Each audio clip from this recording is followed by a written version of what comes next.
वस्तुओं के बारे में मैंने कल कहा था, जीरे के बारे में कहा था, आपको थोड़ा हींग के बारे में कहा था, अजवाइन के बारे में कहा था। ऐसे ही अपने घर में एक बहुत अच्छी चीज है जिसके बारे में मैं कल छूट गया बोलना, लेकिन बोलना जरूरी है। वो है मेथी का दाना। भागवत जी कहते हैं कि अपने रसोई में आंवला, हरडे, बहेड़ा, इन तीनों के बाद कोई अच्छी चीज है तो अजवाइन, फिर उसके बाद बोला तो जीरा, फिर उसके बाद बोला तो हींग, और उसके बाद फिर वो बोलते हैं सबसे अच्छी चीज है मेथी का दाना। इस मेथी के दाने के बारे में इसकी जो विशेषता है मेथी की, ये वात नाशक है और कफ नाशक है। वात और कफ, दो बीमारियों को जड़ से खत्म करने की शक्ति इस मेथी में है। मेथी पित्त को बढ़ाती है, वात को कम करेगी, कफ को कम करेगी, पित्त को बढ़ाएगी।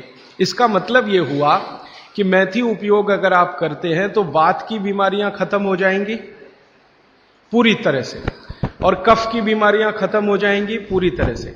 पित्त की बीमारियां बढ़ सकती हैं क्योंकि मेथी पित्त को बढ़ाती है। तो जिन लोगों को पित्त की बीमारी पहले से है, उनके लिए विनती है कि वो मेथी का उपयोग ना करें। जिनको पित्त की बीमारी पहले से है वो मेथी का उपयोग ना करें। पित्त की बीमारी आप समझते हैं, एसिडिटी होना, हाइपर एसिडिटी होना, अल्सर होना, पेप्टिक अल्सर होना, मुंह में पानी आना, खाने का हजम नहीं होना, खाना खाने के 2-3 घंटे बाद भी खाने का टेस्ट मुंह में रहना, डकारे आना वगैरह वगैरह, हिचकी आना, ये ज्यादातर पित्त से जुड़ी हुई बीमारियां। तो मेथी के लिए भागवत जी कहते हैं कि पित्त के रोगी छोड़कर वात और कफ के रोगी इसको भरपूर मात्रा में ले सकते हैं।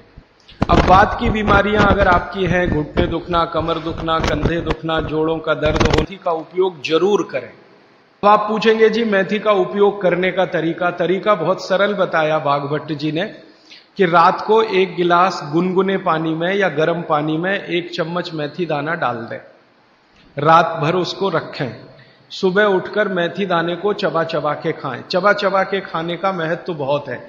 कई लोग मेथी की फंकी लेते हैं, पिसा हुआ मेथी होता है ना, उसकी फंकी लेते हैं, लेकिन फंकी का महत्व तो इतना नहीं है जितना चबाकर खाए हुए मेथी का है। क्यों?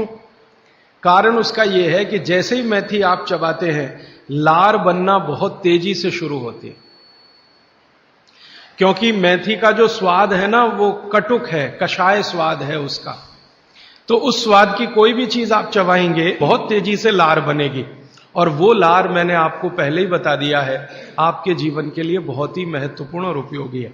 इसलिए मेथी दाने को चबाकर खाने का असर बहुत गहरा और बहुत अच्छा होता है।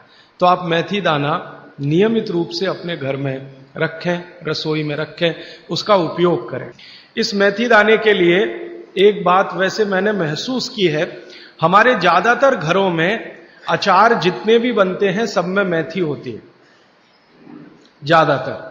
तो आप भागवत जी की बात अगर मानते हैं और सुनते हैं तो जो भी अचार में मेथी है वो अचार नहीं है, औषधि है, दवा है।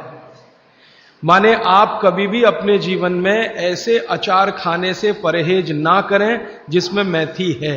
मेथी है तो जरूर खाएं, वो चाहे आम का अचार हो, चाहे कोई भी दूसरा नींबू का हो, या जो भी अचार आप डालते हैं, अगर मेथी है तो जरूर उस अचार को आप खा सकते हैं। कुछ अचारों में मेथी के अलावा ये भी होती है, अजवाइन होती है। अगर अजवाइन है तो आप जरूर अचार खा सकते हैं, क्योंकि महत्व की बात जो आपको मैं समझाना चाहता हूं वो ये कि किसी भी अचार पर, किसी भी फल पर औषधियों का असर फल से ज्यादा होता है। जो विज्ञान की बात है वो ये कि आपने अचार डाला, तो मान लो आम का फल था, आम के फल का अचार डाला, अब इस पे मेथी पड़ गई या इस पे पड़ गया ये अजवाइन पड़ गई, तो अजवाइन और मेथी 2 ऐसी औषधियां हैं जो दूसरे के प्रभाव को बहुत कम और अपने प्रभाव को बढ़ा देती है। तो कई लोग ऐसा घबराते हैं ना, मुझे अचार खाना तो अच्छा लगता है लेकिन खा नहीं सकता क्योंकि मुझे ऐसी तकलीफ है। मैं आपको ये कहना चाहता हूं कि अगर मेथी पड़ी हुई है किसी भी अचार में और आप वात के रोगी हैं या आपको कफ की तकलीफ है, तो बेझिझक वो अचार खाइए, तो अचार के साथ मेथी जाएगी। और अचार में पड़ी हुई मेथी का असर पानी की मेथी से कई गुना ज्यादा हो जाता है। मैंने जो मेथी आपको बताई वो पानी में रात को डाल के सुबह खाना, इसका जितना असर है, लेकिन अचार में डाली हुई मेथी का असर इससे कई गुना ज्यादा है, क्योंकि अचार में ये मेथी 5-6 महीने साल भर पड़ी रहती है। मेथी के बारे में बागभट्ट जी कहते हैं कि तेल में मिलाकर अगर आपने इसको रख लिया तो बात वही है कि अचार में तो तेल भी है, बिना तेल के अचार नहीं है। अब मेथी उसमें डल गई तो आप समझ लीजिए कि इसकी शक्ति जो काम करने की है वो 20 गुनी ज्यादा होती है, कम से कम 20 गुनी ज्यादा होती है। तो इसलिए अचार में पड़ी हुई मेथी जितनी पुरानी होती जाएगी आपको उतनी ही लाभकारी है। और ठीक यही बात उन्होंने अजवाइन के लिए लिखी है कि अजवाइन अचार में पड़ गई है तो आप समझ लो कि वो बहुत गुनी बढ़ गई है।